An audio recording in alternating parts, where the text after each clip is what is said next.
नमस्कार, मैं हूं मनोज बनू। आप देख रहे हैं आंकड़े हमारे, फैसला आपका, और मैं हूं आपके साथ मनोज बनू। भारत के पड़ोसी मुल्कों में से एक बांग्लादेश है जो अब पाकिस्तान की तरह सिरदर्द बनता जा रहा है। बांग्लादेश में हिंदुओं के खिलाफ अत्याचार के लेकर आवाज उठ रही है। भारत में आवाज उठनी शुरू हो गई है तो यूनिस अलग अलग पैंतरे अपनाने लगे। यूनिस ऐसे ऐसे कदम उठा रहे हैं जिसका भारत पर कोई असर नहीं होगा, लेकिन भारत अगर सख्ती पर आ जाए तो बांग्लादेश का दुनिया भर में वही हाल होगा जो पाकिस्तान का हुआ है। इन सब के बीच सवाल यह है कि जो देश पारंपरिक रूप से आलू के लिए भी भारत पर निर्भर है, प्याज के लिए भी भारत पर निर्भर है, उस देश के पास इतनी हिम्मत कहां से आ गई है कि वो भारत के साथ समझौतों को रद्द कर रहा है। दरअसल भारत के पूर्वोत्तर राज्यों में मोबाइल इंटरनेट कनेक्टिविटी के लिए बांग्लादेश से एक समझौता हुआ था जिसे यूनिस सरकार ने रद्द कर दिया है। आखिरकार यूनिस किसके इशारे पर काम कर रहे हैं? क्या उकसावे में आकर बांग्लादेश बर्बादी की राह पर आगे बढ़ चुका है? इन्हीं तमाम सवालों को लेकर हमने एक सर्वे किया है। सर्वे में कई सारे सवाल हैं जो हमने लोगों से पूछे। पहला सवाल जो हमने लोगों से पूछा कि तमाम सारी बातों के बीच आखिर वो क्या चाहता है। लेकिन उसके पहले कुछ बयान है। बांग्लादेश और भारत की स्थिति के कारण दोनों देशों के ट्रेड पर क्या फर्क पड़ेगा? बांग्लादेश चीनी, आलू, प्याज जैसे सामान अब पाकिस्तान से लेने लगे हैं, इसका भारत पर क्या असर पड़ेगा? भारत बांग्लादेश के खराब रिश्ते होते हैं तो किन किन व्यापारों पर असर पड़ेगा? इकोनॉमिस्ट योगेंद्र कपूर क्या कहते हैं, सुनिए। वर्तमान में जो भारत और बांग्लादेश के बीच में स्थिति है, उससे मेरा ये मानना है कि इकोनॉमिकली दोनों देशों को जो है उसका फ़र्क पड़ेगा। इंडिया जो है वो एक ट्रेड सरप्लस एंजॉय करता है बांग्लादेश के कंपैरिजन में, और ऑब्वियसली अगर ट्रेड सरप्लस आपका आगे जाके रिड्यूस होता है तो आपका फॉरेन एक्सचेंज का जो इनकम है वो अफेक्ट होता है। लाइकवाइज बांग्लादेश के एंड पे जो है अगर वो अपना इंपोर्ट इंडिया से बंद करते हैं तो किसी भी दूसरे देश के पास जब वो जाएंगे इंपोर्ट करने के लिए तो उनको एक हायर कॉस्ट जो है वो पे करनी पड़ेगी। तो उनकी इंपोर्ट कॉस्ट जो है जो बढ़ेगी, उससे उनकी अपनी कंट्री की जो फॉरेन एक्सचेंज है वो फॉल करेगी। तो मेरा ये मानना है कि अगर इकोनॉमिकली हम ये देखें कि ट्रेड अफेक्ट होता है दोनों कंट्रीज़ में, तो इसका खामियाजा जो है दोनों देशों को भुगतना पड़ेगा। बांग्लादेश अगर डेली नेसेसिटीज़ की जो चीज़ें हैं जिसमें सब्जियां भी हैं, वेजिटेबल्स हैं, आलू है, कोई भी चीज़ अगर हम देखें, अगर वो इंडिया की बजाय किसी भी और कंट्री से, और इस केस में अगर मैं कहता हूँ कि अगर पाकिस्तान से भी वो परचेज़ करना शुरू करेंगे तो उसका मैं ये मानता हूँ कि इंडिया को जो है, जो इंडिया की जो एक्सपोर्ट्स हैं उसको जो है डेफिनेटली थोड़ा सा फ़र्क पड़ेगा, क्योंकि इंडिया जो है वो ट्रेड सरप्लस एंजॉय करता है बांग्लादेश के कंपैरिजन में। तो लेकिन क्योंकि हमारी अपनी इकोनॉमी जो है वो उसमें कंजम्पशन जो है वो मेनली कंजम्पशन ड्रिवन इकोनॉमी है इंडिया की, तो मेरा ये मानना है कि ऐसा नहीं है कि उससे कोई इंडिया की स्टॉक जो है वो पाइलअप हो जाएगा और उसमें जो है हमारे को जो है पेरिशेबल गुड्स होने की वजह से नुकसान ज़्यादा भुगतना पड़ेगा। तो मेरा ये मानना है इतना हमारे को इंडिया को इसमें फ़र्क जो है वो नहीं पड़ेगा। अगर इंडिया और बांग्लादेश के बीच में ट्रेड रिस्ट्रिक्शंस की सिचुएशन क्रिएट होती है तो मेरा ये मानना है कि बांग्लादेश को इसमें जो है ज़्यादा नुकसान जो है और खामियाजा जो है भुगतना पड़ेगा। इंडिया आज एक बहुत ही इकोनॉमिकली स्ट्रॉन्ग पोजीशन के अंदर है और बांग्लादेश जिस सिचुएशन के अंदर है वो अफोर्ड नहीं कर सकते कि उनकी जो प्रेशियस फॉरेन एक्सचेंज है वो अगर इंडिया से कोई ट्रेड रिस्ट्रिक्ट होती है तो वो अगर ऑल्टरनेटिव रूट में सप्लाई चेन के लिए किसी भी और कंट्री के पास जाएगा तो उनकी जो इंपोर्ट कॉस्ट है वो बढ़ जाएगी। और जिस हालात में आज की डेट में बांग्लादेश खुद है मेरा ये मानना है कि उसमें जो है उनको जो है एक बड़ा खामियाजा जो है और स्ट्रेन जो है वो भुगतना पड़ेगा उनकी इकोनॉमी पे। तो इसी को लेकर हमने सर्वे किया है। सर्वे में कुछ सवाल पूछे हैं, आपको बता दें। पहला सवाल जो हमने पूछा लोगों से, लोगों ने उस पर अपनी राय भी दी है। पहला सवाल, बांग्लादेश ने पाक को हथियार RDX का ऑर्डर दिया है, क्या भारत से युद्ध की तैयारी कर रहा है बांग्लादेश? 63% लोगों ने कहा लगता है कि बांग्लादेश भारत से युद्ध की तैयारी कर रहा है। 32% लोगों ने कहा ऐसा नहीं लगता है और 5% लोग इस पर कुछ भी कहना नहीं चाहते थे। सर्वे का दूसरा सवाल, क्या बांग्लादेश को भारत से होने वाले ज़रूरी सामान का निर्यात बंद कर देना चाहिए? 79% लोगों ने कहा बिल्कुल कर देना चाहिए। 21% लोगों ने कहा ऐसा नहीं करना चाहिए। इसी को लेकर हम चर्चा करेंगे और चर्चा करेंगे, जानने की कोशिश करेंगे। तमाम मेहमान हमारे साथ मौजूद हैं कि आखिर क्या असर पड़ने वाला है और क्या वाकई ये अभी लंबा चलने वाला है। आकाश जिंदल वरिष्ठ अर्थशास्त्री मेरे साथ मौजूद हैं। हिमांशु भट्ट वरिष्ठ पत्रकार, कर्नल रिटायर्ड टीपी त्यागी मेरे साथ हैं, जो कि 1971 की जंग के एक्सपर्ट भी हैं, रक्षा विशेषज्ञ रहे हैं। संजीव श्रीवास्तव विदेशी मामलों के जानकार मेरे साथ मौजूद हैं। संजीव जी, अभी हाल ही में, मुझे लगता है कि बहुत ज़्यादा घंटे भी नहीं हुए हैं, हाल ही में विदेश सचिव बांग्लादेश से वापस लौटे हैं और वहां पहुंचकर उनकी मुलाकात सभी बड़े अधिकारियों के साथ साथ इंतरिम सरकार के प्रधानमंत्री से भी हुई है।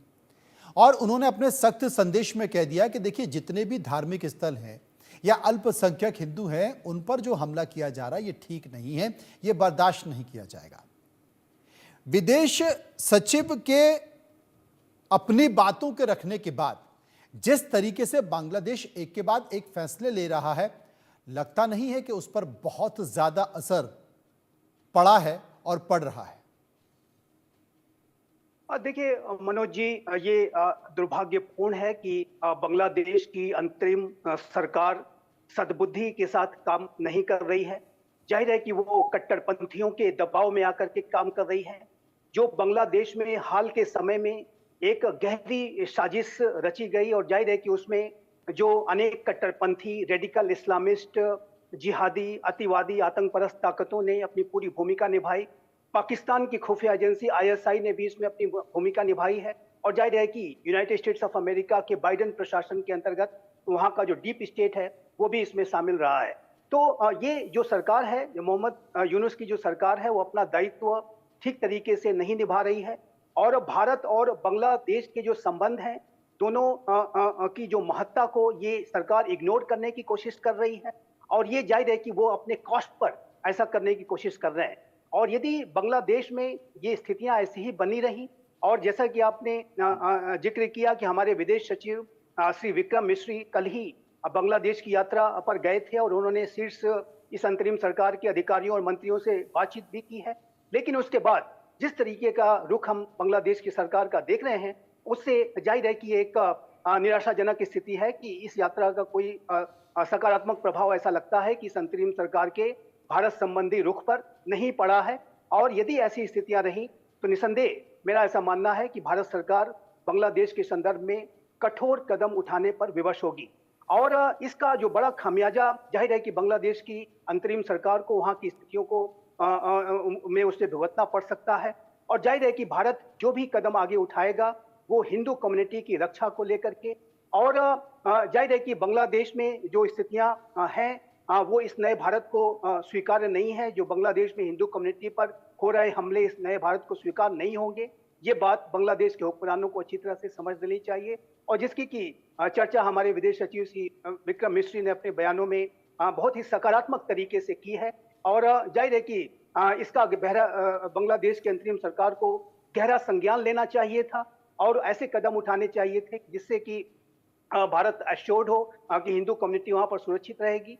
और लेकिन अभी ऐसे कोई संकेत दिखाई नहीं दे रहे हैं। संजीव जी, मेरे साथ आकाश जिंदल मौजूद है, मैं उनके पास चलूंगा। आकाश जी, बात ये चल रही है कि बांग्लादेश तैयारी कर रहा है, वो तमाम विकल्पों पर चर्चा कर रहा है कि भारत से वो कौन सी ज़रूरी चीज़ें हैं जो कि वो लेता है और वो भारत से बंद कर कर पाकिस्तान से लेने की तैयारी कर रहा है। उदाहरण के तौर पर चाहे वो आलू हो, प्याज हो।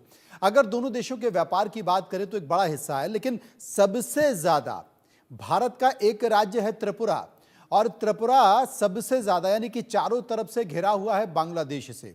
अगर वहाँ पर देखा जाए, क्योंकि वहाँ पर जो तमाम व्यापारी उद्योगपति हैं उन्होंने सरकार को भी एक ज्ञापन सौंपा है कि दोनों देशों के बीच जो तनाव है उससे व्यापारिक नुकसान हो रहा है। करीब 1.5-2 करोड़ रुपए का नुकसान अब तक हो चुका है, क्योंकि 26 नवंबर से ये सब कुछ बंद है। अब जो ज़रूरी चीज़ें त्रिपुरा में आती है बता देता हूं, जिसमें बांग्लादेश से त्रिपुरा पहुंचता है वो मछली है, खाद्य पदार्थ है, स्टील शीट है, पीवीसी पाइप्स हैं, सॉफ्ट ड्रिंक्स है, कच्चा सूत है जैसी ज़रूरी। और जो त्रिपुरा से बांग्लादेश जाती हैं उनमें पत्थर है, मक्का है, अगरबत्ती है, अदरक है, सूखी मिर्च है और सब्जी के बीज, ये तमाम सारी चीजें वहां पर जाती हैं। लेकिन अगर भारत सरकार वर्तमान स्थिति में जो हालत है या ये हालत और ज्यादा खराब होते हैं तो मुझे लगता है कि भारत सरकार बहुत सारी कंपनियों में सैंक्शन लगाने के बारे में भी सोचेगी। ऐसी स्थिति में आर्थिक तौर पर आप दोनों देशों के बीच की परिस्थिति को कैसे देखते हैं? मनोज जी, आप एक बहुत वेटरन एंकर हैं, इकोनॉमी को भी बखूबी समझते हैं। सबसे बढ़िया प्रूफ ये है कि बांग्लादेश में 4 महीने पहले तख्ता पलट हुआ है। सबसे बढ़िया प्रूफ जो सारी दुनिया मानेगी वो ये है, 4 महीने में एक इकोनॉमिस्ट वहां के प्रधान बने हैं। इकोनॉमी का क्या हाल है, नए रजीम ने अगस्त से दिसंबर तक क्या कमाल दिखाए हैं, दुनिया देख रही है। अफरा तफरी मची हुई है, माइनॉरिटीज पे अटैक हो रहे हैं।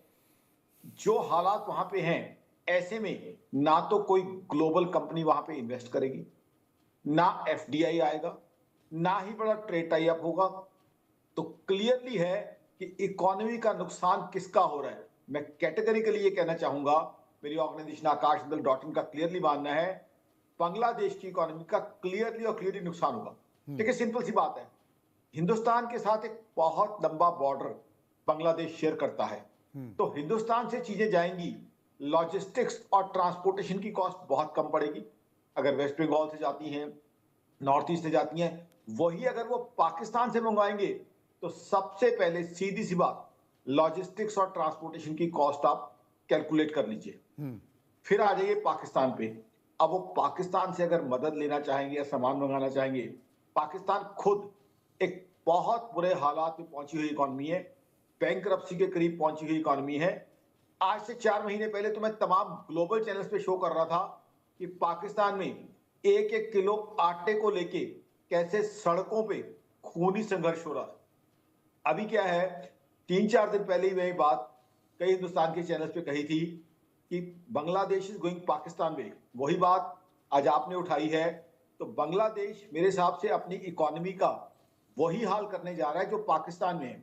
दर्शकों को बता दूं, 1960s का वक्त था, पाकिस्तान की इकोनॉमी बहुत अच्छी चल रही थी। उसके बाद वो अपनी इकोनॉमी को बर्बाद करते गए। वहां पे टेररिज्म आगे आता गया, टेररिज्म को सपोर्ट करती गई उनकी आईएसआई और मिलिट्री। और आज पाकिस्तान की इकोनॉमी का क्या हाल है, वही बांग्लादेश उसी कलम से अपना फ्यूचर लिखता जा रहा है। फाइनेंशियल एक्शन टास्क फोर्स ने क्या किया था पाकिस्तान के साथ, कौन सी लिस्ट में डाला था, मनोज जी आपको याद, आपने मेरे साथ शो किया था उसके ऊपर भी। तो कौन सी कंट्री है आज जो पाकिस्तान में इन्वेस्ट करना चाहती है, कौन है जो वहां से एक्सपोर्ट या इंपोर्ट की डीलिंग करना चाहता है। क्रिकेट तक तो कंट्रीज वहां खेलना नहीं चाहती, वही बांग्लादेश अपना हाल करेगा। जहां तक हमारे त्रिपुरा की बात है, देखिए हम नॉर्थ ईस्ट से और जगह से वहां सामान पहुंचा सकते हैं। और नॉर्थ ईस्ट में दर्शकों को बता दूं, पिछले 10 सालों में हमने कनेक्टिविटी इंफ्रास्ट्रक्चर के अंदर काफी अच्छा काम किया हिंदुस्तान ने। तो हमारी स्टेट के लिए तो हम चीजें सही कर लेंगे, लेकिन दिक्कत बांग्लादेश को है। सबसे दिक्कत बांग्लादेश को है, लेकिन दिक्कत भारत को भी है आकाश जी, क्योंकि अगर आपका पड़ोसी राज्य नंगा है, भूखा है, आपका पड़ोसी राज्य तरक्की नहीं कर रहा है, तो निश्चित तौर पर वो आपको दुश्मन के तौर पर देखेगा। और दुश्मन के तौर पर देखेगा तो वो आपकी सफलता से चिढ़ेगा, और आपकी सफलता से चिढ़ेगा तो आपको लेकर वो कहीं ना कहीं परेशानी पैदा करता नजर आएगा। जैसे भारत के सीमाओं पर पाकिस्तान लगातार परेशानी पैदा कर रहा है, आतंकवादी भेज रहा है, आतंकवादी घटनाएं कर रहा है, चाहे मुंबई की घटना हो या फिर संसद की घटना हो, लगातार। तो ये एक भारत के लिए भी परेशानी है कि अभी पाकिस्तान और अब उसी हालात में पहुंच रहा है बांग्लादेश। अब मैं चलूंगा अपने बाकी के पैनलिस्ट के पास, लेकिन उसके पहले 2 सवाल और हैं। मैं 2 सवाल और ले लेता हूं, फिर मैं आपके पास आता हूं कि क्या भारत बांग्लादेश सीमा पर तनाव बना रहा है? यही आईएसआई की कोशिश है। 81% लोगों ने कहा बिल्कुल यही कोशिश है, 12% लोगों ने कहा ऐसा नहीं है, और 7% लोग इस पर कुछ भी कहना नहीं चाहते थे। सर्वे का एक और सवाल, क्या बांग्लादेश के साथ विवाद में भारत को उलझाए रखकर पाकिस्तान कश्मीर में अपने आतंकी मंसूबे को पूरा करना चाहता है? 76% लोगों ने कहा बिल्कुल सही है, 20% लोगों ने कहा ऐसा नहीं है, और 4% इस पर कुछ भी कहना नहीं चाहते थे। मैं चर्चा करूंगा। कर्नल रिटायर्ड टीपी त्यागी इस वक्त मेरे साथ मौजूद हैं। कर्नल साहब, करीब 4000 किलोमीटर से ज्यादा का एरिया है जो भारत बांग्लादेश की सीमा से लगा हुआ है, और विश्व में 5वें नंबर का सबसे लंबा बॉर्डर है, जो कि जमीनी बॉर्डर कहते हैं इसे। अब ऐसे में बांग्लादेश जो हालत क्रिएट कर रहा है, क्योंकि आप तो 1971 की जंग में भी मौजूद थे और आपने देखा, लेकिन भारत के सामने बांग्लादेश कहीं लगता नहीं है। बावजूद इसके एक बार आप इज्जत बचा चुके हो बांग्लादेश की, एक बार आप पाकिस्तान को घुटने पर ला चुके हो, लेकिन बावजूद इसके अगर बांग्लादेश भारत को आंखें दिखा रहा है, लगातार जो समझौते हैं वो तोड़ रहा है, वो ये संकेत दे रहा है कि वो पाकिस्तान के पदचिन्हों पर चल रहा है, चाइना उसके साथ खड़ा हुआ है, तो ऐसी स्थिति में आप दोनों देशों के बीच की सीमाओं को, सुरक्षा को, ताकत को कैसे आंकेंगे? देखिए, बांग्लादेश आंखें नहीं दिखा रहा है, पाकिस्तान के थ्रू आंखें दिखाई जा रही हैं। जी। बांग्लादेश ने पिछले साल जो पाकिस्तान से एम्यूनिशन और वेपन्स इंपोर्ट किए थे, उसके मुकाबले इस साल 4 गुना ज्यादा उसने आर्टिलरी शेल, एंटी टैंक गोले और करीब 400 टन आरडीएक्स मंगाया है। किस लिए? क्या बांग्लादेश को कोई युद्ध लड़ना है? इसलिए कि ये आतंकियों के हाथ में जाएंगे। क्यों जाएंगे?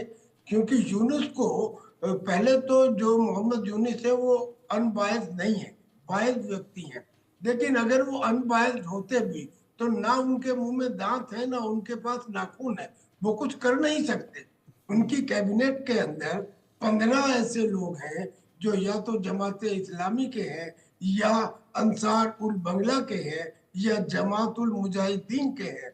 और ये जो कट्टरपंथी हैं, ये वही हैं जिनको पाकिस्तान की आईएसआई सपोर्ट कर रही है। 1971 में भी ये वेस्ट पाकिस्तान के साथ थे, ये इन्होंने वहां पे अत्याचार किए हैं। और एक आतंकी एक ही धर्म समझता है और वो है लड़ाई। मेरा ये कहना है, जैसे अभी पहले इकोनॉमी की बात हुई, sir economy is not the answer.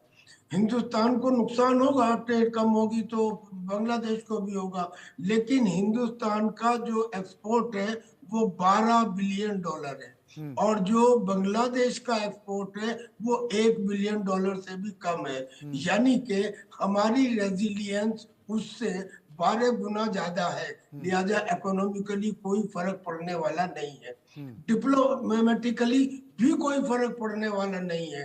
कारण ये कि डोनाल्ड ट्रंप ने कहा, यूनाइटेड नेशंस ने कहा, ब्रिटेन ने कहा, लेकिन उसके रुख में कोई फर्क नहीं आया। हमारे भी विदेश सचिव गए और कोई रुख में फर्क नहीं आया, ये कह दिया कि ये हमारा इंटरनल मैटर है, आप इंटरफियर ना करें। ऐसी स्थिति में ये उम्मीद करना कि अमेरिका की तरफ से कोई हेल्प होगी, सवाल ही नहीं उठता, क्योंकि अमेरिका डोनाल्ड ट्रंप बेशक अगेंस्ट हो उसके यूनुस के, क्योंकि यूनुस ने उन्हें एक सोलर एक्लिप्स कहा था, सूर्य ग्रहण कहा था, लेकिन उनकी भी रिक्वायरमेंट है एक जोगम नाम का देश बनाने की, जिसमें बांग्लादेश का चिटागोंग हो, जिसमें हिंदुस्तान का मिजोरम हो और मणिपुर का आधा हिस्सा हो और म्यांमार का एक डिवीजन हो। और ये चूंकि अमेरिका फर्स्ट पॉलिसी में है, लिहाजा वो भी इसमें कुछ दखलंदाजी। ये बड़ा सवाल है, आपने सही कहा, क्योंकि डोनाल्ड ट्रंप भले ही ये कह रहे हो, अपनी नाराजगी जाहिर कर रहे हो, लेकिन अमेरिका की जो विदेश नीति है, उसकी कूटनीति है, वो बदलती नहीं है, चेहरे बदलते रहते हैं, उनका जो एजेंडा अपने एजेंडे पे काम करते रहते हैं। वरिष्ठ पत्रकार हिमांशु भट्ट मेरे साथ मौजूद हैं। हिमांशु जी, खुद शेख हसीना ये कह चुकी हैं कि बांग्लादेश में जो तख्ता पलट हुआ है उसके पीछे कोई और नहीं है, वो अमेरिका है, और अमेरिका मुझसे कुछ चाहता था, वो मैंने नहीं किया, इसलिए ये तख्ता पलट हो गया। एक छोटा सा मुद्दा, आरक्षण का मुद्दा, आरक्षण के मुद्दे को लेकर कुछ स्टूडेंट सड़कों पर उतरे और सड़कों पर उतरने के साथ साथ पूरी सरकार ही बदल गई। किसी की समझ में नहीं आया कि ये कैसे हो गया। वो डीप स्टेट का काम था और डीप स्टेट था जिसने ये सब कुछ किया। तो क्या, जैसे कि खुद त्यागी साहब बता रहे थे कि अमेरिका ने कहा, पुतिन ने कहा, कोई फर्क ही नहीं पड़ रहा है, बांग्लादेश को कोई फर्क ही नहीं पड़ रहा। दूरसंचार को लेकर जो दोनों देशों के बीच समझौता हुआ था वो भी तोड़ दिया। लगातार जो हथियार खरीद रहे हैं, आरडीएक्स खरीद रहे हैं, वो ये बता रहे हैं, वो अपनी तैयारी कर रहे हैं, आप कुछ भी करते रहिए, वो तैयारी कर रहे हैं। ऐसी स्थिति में अब आप क्या देखते हैं, भारत को क्या करना होगा? अच्छा, कितने तथ्य, थोड़े से तथ्य मैं आपको बता दूंगा पहले मनोज जी। पहली बात तो ये कि ये जो डीप स्टेट है जिसने रिजीम चेंज किया, और जो व्यक्ति था जिसने रिजीम चेंज किया, वो थोड़े दिन पहले भारत में भी था। नाम था उसका डोनाल्ड लू। शेख हसीना ने भी उन्हीं का जिक्र किया था, उनका नाम नहीं दिया था। अभी 2 दिन पहले शेख हसीना ने अपने अवामी लीग के कार्यकरों से न्यूयॉर्क में वाया हम जिस तरीके से बात कर रहे हैं वैसे ही बात की थी। उन्होंने लंदन में भी अभी बात की। अवामी लीग के 40% लोग हैं बांग्लादेश की कुल पॉपुलेशन के अंदर, तकरीबन 35 से 40% लोग जो अवामी लीग में मानते हैं। प्रताड़ना हिंदुओं की और दूसरी लघुमतियों की हो रही है। अमेरिका वहां आके सब कुछ बोलेगा, अमेरिका ने रिजीम चेंज किया बराबर है, मगर जैसे आपने बताया कि अमेरिका की कूटनीति, विदेश नीति वही चेहरे बदलते हैं, नीति वही रहती है, वो बात नहीं है। प्रेसिडेंट इलेक्ट डोनाल्ड ट्रंप बहुत स्पष्ट शब्दों में बोल चुके हैं, he will get rid of deep state. वो डीप स्टेट को खत्म करना चाहते हैं, मगर उनकी तकलीफ ये है कि उनके पास 4 साल का कार्यकाल हो। एक चीज समझिए आप, 4 साल के कार्यकाल के अंदर जब पूरा विश्व जला दिया गया होगा, पूरा विश्व सुलग रहा होगा, एक बाजू सीरिया है, दूसरी बाजू इजराइल है, ये जो चारों तरफ, एक बाजू यूक्रेन है, वहां साउथ कोरिया को जलाने की कोशिश की गई है, जॉर्जिया है, रोमानिया है। अभी ऐसे में डोनाल्ड ट्रंप कहां जाएंगे? तो मेरा कहने का मतलब यह कि डोनाल्ड ट्रंप के लिए Bangladesh is not a priority. Donald Trump वही करेंगे जो अपने राष्ट्र के हित में होगा, और इसी तरह भारत को भी वही करना पड़ेगा जो हमारे राष्ट्र के हित में हो। अभी देखिए, जहां तक शस्त्रों की बात है, बांग्लादेश तैयारी कर रहा है, युद्ध करेगा हमसे। अरे भैया, कहां चीटी युद्ध करेगी? देखिए, आप लश्करी ताकतों में कोई मुकाबला नहीं कर सकते, और जो वो कुछ भी कर सकते हैं वो ऐसे आतंकियों को ला के हथियार दे सकते हैं पाकिस्तान से, कि जो पाकिस्तान भी अपने हथियार ऐसे ही यूज करता है। अभी जहां तक बात आई इकोनॉमिक्स की, आलू और प्याज वो पाकिस्तान से खरीदेगा। अरे भैया, आपको क्यों समझ में नहीं आता? आलू, टमाटर और प्याज तो भारत के दुबई से होके पाकिस्तान जाते हैं। ऐसे में जहां पाकिस्तानियों को 200-300 रुपए किलो टमाटर और आलू मिल रहे हो, तो बांग्लादेशियों को कितने के मिलेंगे, और कितने बांग्लादेशी खरीद पाएंगे? तो ये सब कहने की, चर्चा की बातें बहुत है। दूसरी बात, हमारे यहाँ काफी लोग ऐसे हैं जो मानते हैं कि भारत को अभी उनको पाठ पढ़ा देना चाहिए। अभी सिकरी जी जो कहना था वो कह के आ गए, हमारे विदेश सचिव, ये लास्ट टीच अटेम्प्ट, ये अंतिम था। उन्होंने डिप्लोमेटिक भाषा में बोल दिया, सुधर जाओ वरना भैया लेने के देने पड़ जाएंगे। मगर लातों के भूत कभी बातों से नहीं मानते। तो हम उसी लातों की तो बात कर रहे हैं, और ये बात हम नहीं कर रहे। लात है ना, ये बात हिमांशु जी हम नहीं कर रहे। मतलब अब तो ये सांसद लोग भी खुलकर आवाज उठा रहे हैं, वो सरकार से इस बात का जिक्र कर रहे हैं। अब उदाहरण के तौर पर उन्नाव के बीजेपी सांसद हैं साक्षी महाराज, वो कह रहे हैं कि साहब बांग्लादेश को सबक सिखाने का वक्त आ गया है, बांग्लादेश ऐसे मानेगा नहीं। एक बार सुन लेते हैं उनकी बात। धर्म की कोई डेट ऑफ बर्थ नहीं होती, और दुनिया में जितने हैं वो कोई धर्म नहीं है, वो सब मजहब हैं। मजहब की डेट ऑफ बर्थ होती है। कोई भगवान महावीर ने चलाया, कोई कबीर जी ने चलाया, कोई ईसा ने चलाया, कोई मूसा ने चलाया। तो ये पैदा हुए तो इन्होंने मजहब चला दिया, तो वो मजहब है। और जिसकी डेट ऑफ बर्थ होती है उसकी डेथ की भी डेट होती है। सनातन की कोई डेट ऑफ बर्थ नहीं है।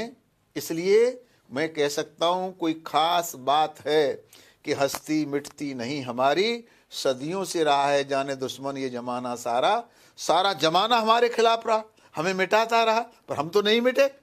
हम आज भी विश्व का मार्गदर्शन कर रहे हैं, और आज भी भारत विश्व का सबसे बड़ा लोकतांत्रिक राष्ट्र है। क्यों? 4 वेद हमारे पास हैं, 6 शास्त्र हमारे पास हैं, 18 पुराण हमारे पास हैं। सब कुछ होने के बावजूद भी कहना पड़ता है कि बटोगे तो कटोगे, एक रहोगे तो सेफ रहोगे।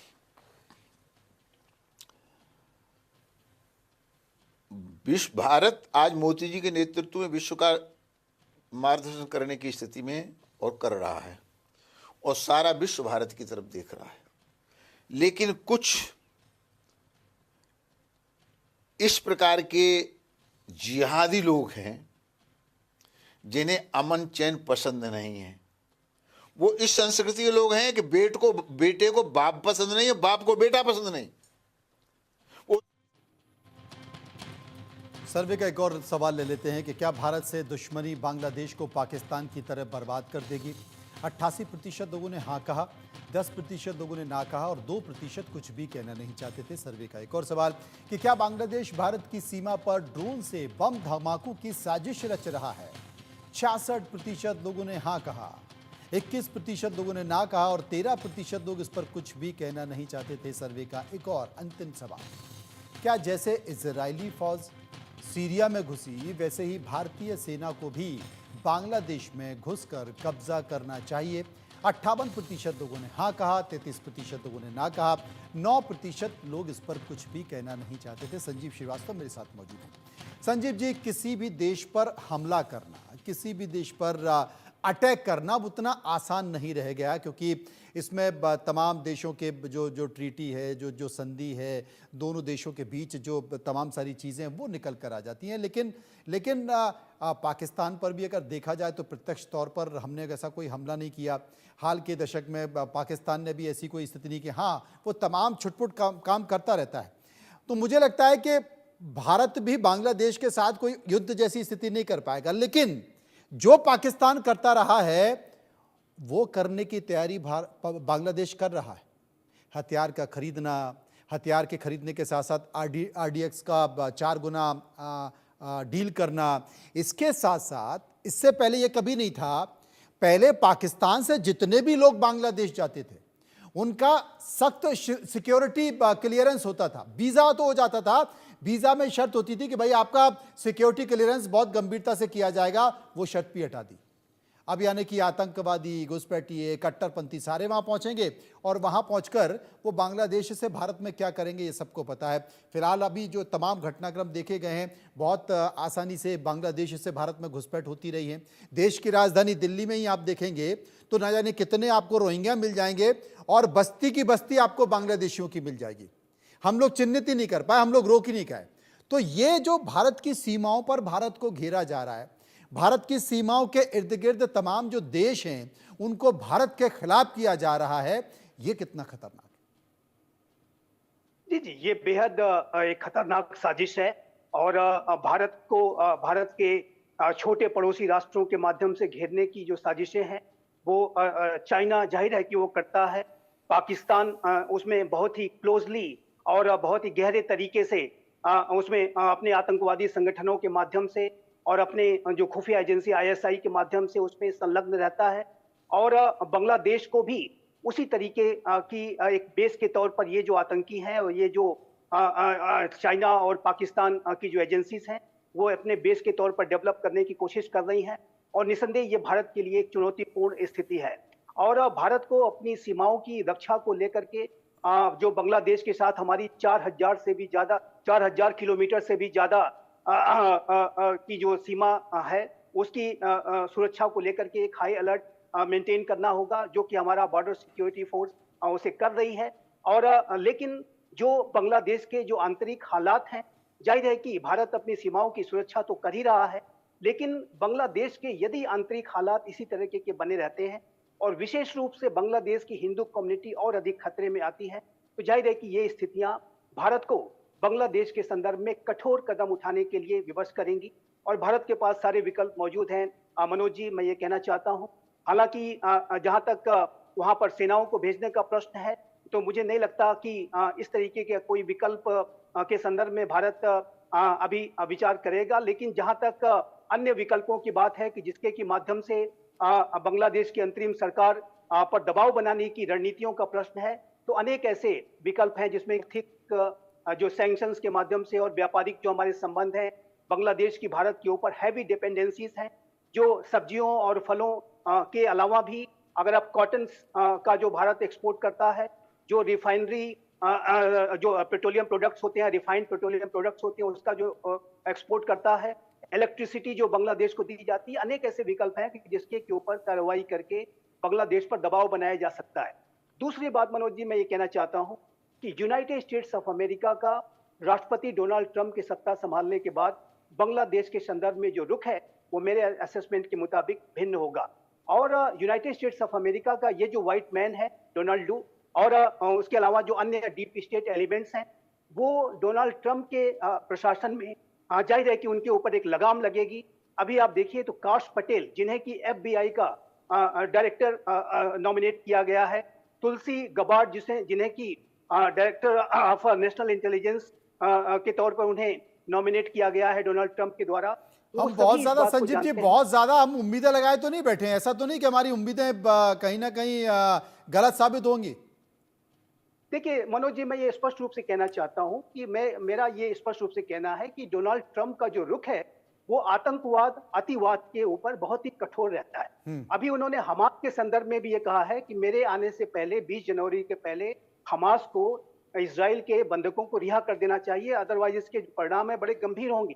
और उसी तरीके से कैंपेन ट्रेल के दौरान उन्होंने बांग्लादेश की स्थितियों के बारे में भी कहा था कि यदि मैं राष्ट्रपति अमेरिका का रहा होता तो बांग्लादेश में ये हिंदू कम्युनिटी इस तरह से टारगेट नहीं हुई होती। तो मेरा ऐसा मानना है कि जो अमेरिका के डीप स्टेट का जो सपोर्ट है मनोज जी, वो अब मोहम्मद यूनुस को नहीं मिलेगा। लेकिन जो अगर कठोर कार्रवाई की बात जब कभी आती है तो भारत ही वो राष्ट्र है जो कि पहला जो कठोर कार्रवाई के संदर्भ में भारत ही कदम उठाएगा। और मेरा ऐसा मानना है कि भारत सरकार इसके बारे में सभी विकल्पों को गंभीरता से open करके विकल्प होगी। सोच रही होगी। निश्चित तौर पर भारत सरकार बहुत गंभीरता से विकल्प चर्चा भी कर रही होगी और वो देख भी रही होगी तमाम नज़रिए से कि बांग्लादेश किस तरीके से यह हरकतें कर रहा है, तो उसका क्या विकल्प हो सकता है, उसका इलाज भी क्या हो सकता है। आकाश जिंदल हमारे साथ मौजूद हैं। आकाश साहब, विश्व में हम 5वीं अर्थशक्ति हैं, अब तीसरी बनने जा रहे हैं, तो किसी भी, ना अमेरिका को अच्छा लगता होगा, ना चाइना को अच्छा लगता होगा, या ना तमाम दूसरे देशों को अच्छा लगता होगा, अगर युद्ध की स्थिति के तौर पर देखें तो रूस इतना बड़ा देश, शक्तिशाली, एक बड़ी शक्ति, और यूक्रेन किस तरीके से उसे छका रहा है, परेशान कर रहा है, क्योंकि नाटो उसके साथ खड़े हैं, अमेरिका भी उसके साथ खड़ा हुआ है, तो युद्ध तो एक विकल्प नहीं हो सकता। अगर बांग्लादेश भारत के साथ युद्ध करेगा तो पाकिस्तान भी खड़ा हो जाएगा, चाइना भी खड़ा हो जाएगा, और पर्दे के पीछे वो उनके पीछे खड़े होकर भारत को रोकेगा। तो कुल मिलाकर जिस तरीके से अर्थशक्ति के तौर पर भारत आगे बढ़ रहा है, तमाम अंतर्राष्ट्रीय मंचों पर वो अपनी उपस्थिति दर्ज कर रहा है, तो ये जो भारत के विरोधी लोग हैं या भारत से जल रहे हैं, भुज रहे हैं, वो समझ रहे हैं कि भारत और आगे ना बढ़ जाए, बोले कैसे भी करके इसको रोका जाए और उनके आसपास जो पड़ोसी हैं उन्हीं के जरिए ये खेल किया जाए, उन्हें अर्थ के जरिए नुकसान पहुंचाया जाए, उनकी सीमाओं पर उनको किस तरीके से रोका जाए। लेकिन क्या आपको लगता है कि भारत की जो गति है अर्थ के तौर पर, अर्थशक्ति के तौर पर, उसमें फर्क पड़ेगा इस तरह की घटनाओं के, इस तरह के आसपास के राज्यों के न्यूसेंस के कारण? देखिए मनोज जी, सबसे पहले आपने जो बात कही जलन की, जेलसी की, हिंदुस्तान की तरक्की को लेके जो मोदी साहब की बहुत बढ़िया लीडरशिप के अंडर हमने तरक्की की है, जलन तो बहुत है। आप जानते हैं मैं ग्लोबल फोरम में जाता हूं, ग्लोबल चैनल्स पे जाता हूं, तो जाहिर सी बात है भारत की तरक्की से दुनिया जल रही है। मैं इसलिए भी कह रहा हूं ना क्योंकि चाइना से और तमाम दूसरे देशों से बड़ी बड़ी कंपनियां भारत आ रही हैं, भारत की तरफ रुख कर रही हैं, तो इसलिए बहुत सारे देश हैं परेशान हैं, जिनमें सबसे ज्यादा परेशान ड्रैगन भी है। बिल्कुल आपने सही कहा, आपने बात कही बिल्कुल सही कि 5th लार्जेस्ट इकोनॉमी।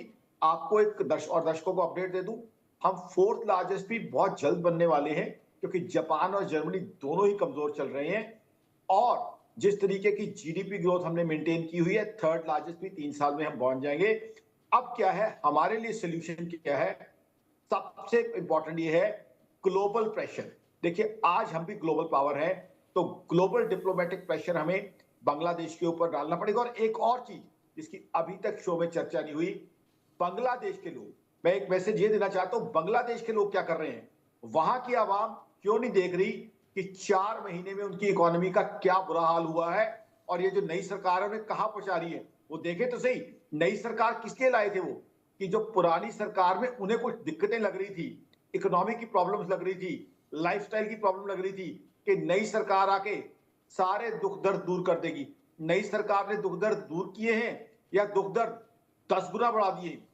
एक और चीज मनोज जी, आपको 60 साल पीछे लेके जाना चाहूंगा, जिसकी बात अभी तक किसी ने नहीं की। बांग्लादेश पाकिस्तान से अलग क्यों हुआ था? आज पाकिस्तान के साथ मैं कहूंगा जफियां डाल रहा है, वो गले मिल रहा है। क्यों? लेट 60s में क्या था? क्योंकि पाकिस्तानी उनसे स्टेप ब्रदरली और स्टेप मदरली ट्रीटमेंट कर रहे थे। पाकिस्तानियों को कोई भी उनके पास कहीं से एड आती थी तो पाकिस्तान यूज कर लेता था, बांग्लादेश को नहीं दी जाती थी। डेवलपमेंट के काम पाकिस्तान में होते थे, जितनी अपॉर्चुनिटी पाकिस्तान में मिलती थी बांग्लादेशियों को नहीं मिलती थी। बार बार बांग्लादेशी 60s से लेके 70 तक, जब तक 71 वॉर नहीं हुई, बार बार इसके एविडेंस है, इस चीज को उठाते थे उनके लीडर्स। तो पाकिस्तानियों ने क्या ट्रीटमेंट किया है, बांग्लादेशियों को भूलना नहीं चाहिए, इसीलिए तो अलग हुए थे। आज क्या हो गया कि बांग्लादेश से जाके जो है वो गलवैया कर रहे हैं, गले मिल रहे हैं, पाकिस्तान से जाके वो गले मिल रहे हैं, ये चीज भी उन्हें सोचनी चाहिए। उसके अलावा देखिए, ग्लोबल फोर्सेस तो ही है जो हिंदुस्तान के अगेंस्ट खड़ी हुई है, बट हिंदुस्तान का जो इतना लंबा बॉर्डर है, मैं एक और चीज कहना चाहूंगा, प्लीज मुझे 20 सेकंड दीजिए।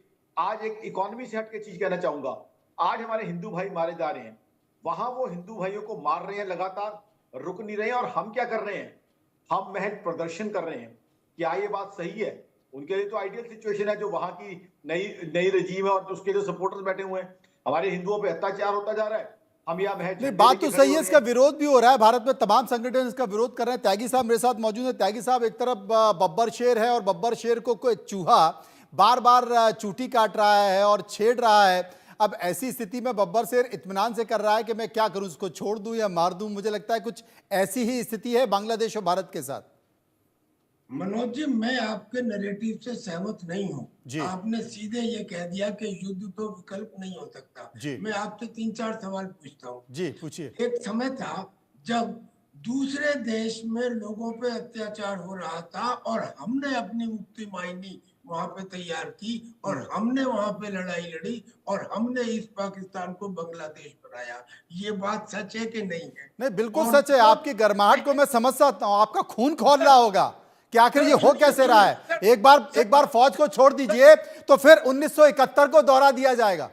नहीं, मेरी बात तो सुनिए सर आप। मेरी बात, अच्छा अभी लोग कहने लगेंगे बतेरे विदेश एक्सपर्ट के साहब, अरे अगर आपने लड़ाई कर दी तो तब तो इंटरनेशनल कम्युनिटी का प्रेशर आ जाएगा, आपकी इमेज घट जाएगी। हमने सर्जिकल स्ट्राइक की थी, क्या हमारी इमेज कम हो गई? क्या इंटरनेशनल कम्युनिटी के एक भी आदमी ने चू भी की?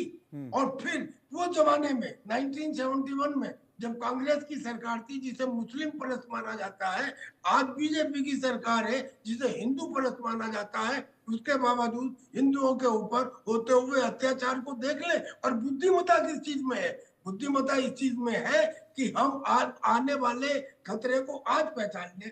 आपने भी जिक्र किया कि जो चिकन नेक का एरिया है उस एरिया में ड्रोन तैनात कर रहे हैं, ये ड्रोन तैनात कर रहे हैं टर्की से लाए हुए TB2, और जो RDX और जो एम्यूनिशन भेजा गया था उसके साथ पाकिस्तान ने अपने आतंकी भी भेजे हैं और वो आतंकी वहां पर ट्रेनिंग कर रहे हैं।